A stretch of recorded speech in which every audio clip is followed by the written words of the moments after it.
Like I said, it's not only to me about right now, it's about the build-up, it's about how I got here. And to me, it's an achievement to be here.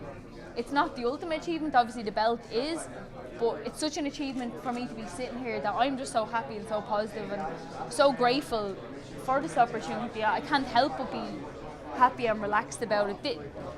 I could have never imagined when I started in the sport that I would be here. So to be here now the way I am, I'm just like, wow, this is amazing. Like, it's a privilege for me to be here. Not many people get to live their dream, and I'm sitting here living my dream. Like, if I can't be happy about that, when am I ever going to be happy? I might as well just give up on life, like, you know.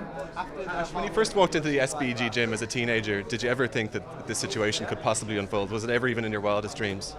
Definitely not. Never for a second did I think that it would end up here at this stage. I never thought that it'd get as far as it did. Like, obviously UFC was around the time and I knew of UFC and I was interested in UFC, but Dana was he was like so anti-women in the UFC at that point, you know. Maybe I thought I'd fight on Cage Warriors or something like that, and there wasn't really anything else around, you know. Rosie Sexton was fighting in Cage Warriors when I started, and that was pretty much it. That was kind of, in my mind, the highlight, and that was something to work for, you know. Maybe a year or two later, Cage Rage, Elite XC, those kind of organisations were around, but no, I never imagined this. Never for a second did I think that this was going to be possible. And if you just talk to us a little bit about the preparation, how did training go, and how's the weight go, and how's everything for Saturday night? Everything's gone amazing. I've never trained harder for a fight. I've never been more motivated. And not only have I not trained harder, I've never trained smarter.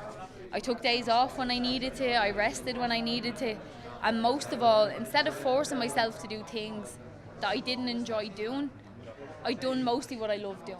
Yeah. Whatever I felt like doing on the day, whatever made me smile that day, I went up and I done it. So, obviously you're very close to Paddy. I know he's the new main eventer. What was your reaction? Obviously you're probably slightly disappointed that we lost a fight in the card, but your good friend is now in the main event. What was your reaction, and have you spoken to Paddy? I definitely wasn't disappointed that we lost the fight. If anything, I was happier for Paddy to be main event. I had a chat with Paddy last night, and he's just super excited about. And I'm super excited for him. You know, I love Paddy to bits. Me and him are like peas and carrots, as they say. So my best buddy's the main event. Like, that's amazing. I'm delighted for him. Like, and he earned it. You know what I mean? Like, the crowd support that he had last year and being forced out the gate, and now to be main event, and he was the people's main event anyway, you know. He's the homegrown Irishman, Dubliner true and true.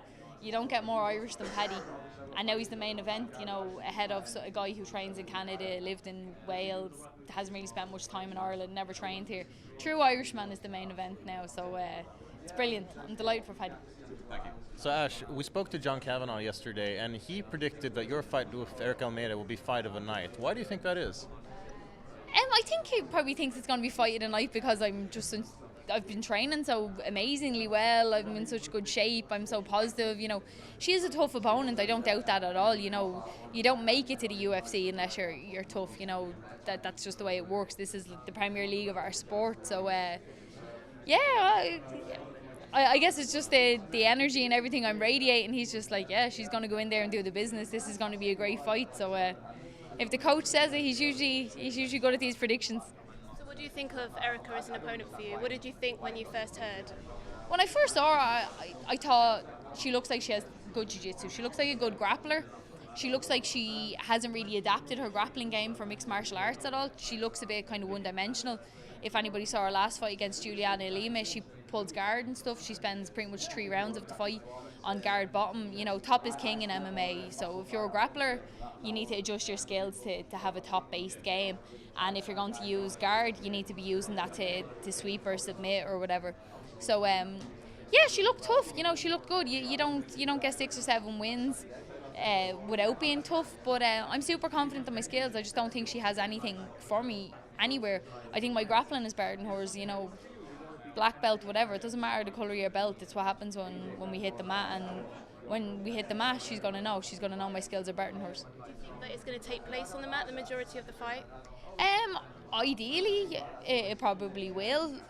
She pulls guard, so you know that's a huge thing in MMA to pull guard. Anybody who pulls guard it's almost like it's slightly desperation and to get to the area that you feel strongest in. It's very unusual for somebody to pull guard, but she does do that. So, obviously if she pulls guard in the fight, then it's kind of something that I might have to get involved in. But I'm expecting anything in this fight. Honestly, I'm ready for anything. But I like the ground and pound. I'm a strong grappler. She's a strong grappler. It likely will happen there. So After the heartbreak of Ireland crashing out of the Rugby World Cup, do you feel that, Saturday night with all the Irish fighting here, that you can kind of, mend some hearts and, build some new fan base up? Definitely, yeah. Like I was saying earlier, I just feel like the Irish love to support their athletes, and honestly, I'm sure there is some sore heads and people feeling a bit down in the dumps after the Rugby World Cup. But on to this weekend, guys. Ireland are still trying to take over the world and something else. So get on board, join us, support us. You'll definitely be happy on the night. You know what I mean? Like we're all coming out here winners at the end of the night. You know what I mean? Even some of the fights last year, you saw what that crowd can do. Colin, Mike King. That looked like that was a done deal, that fight, and that crowd just pushes you over the edge. Like, it's going to be an amazing night for Irish sport. You were a pretty big part of Cage Warriors history with the likes of Rosie Sexton. Have you been keeping an eye on Graham Boylan, who's brought them out right and is teasing a return? Are you keeping an eye on that, and do you think he can restore it to what it was not too long ago? I've been paying a little bit of attention to it. Obviously, we have some girls training with us now, and obviously there's the next wave of just female athletes in Ireland, like female MMA athletes, and even girls who maybe aren't on my team exactly, but the community is so small knit that I kind of like to keep an eye on who's around and for the next wave. So hopefully Graham can build Cage Warriors back up to what it was before and get that women's scene rolling and become a feeder for UFC or whatever, because that's what it was. It was kind of like once you had the Cage Warriors belt, then UFC scooped you up, and it was fantastic because it really showcased the best of Irish and UK talent, and not only for the ladies, even for the men's. Like my male teammates, it would be awesome for them to get Cage Warriors contracts and build themselves up and get themselves a decent record going to get here. You know what I mean? It's one thing, we have so many amazing guys in the team, like Dylan Chuk and stuff like that, guys who've just made their pro debuts, and if they're given somewhere to showcase their skills, I know the UFC will scoop them up, but how can the UFC scoop up what they can't see? They need to be given a platform to perform on. So hopefully Cage Warriors, Graham can build it back up. He's been fronting the show there for years, so nobody knows the business like he does. So hopefully he has the resources where he can build it back up, and that'd be fantastic for everybody in Europe. Cage Warriors was the biggest promotion in Europe.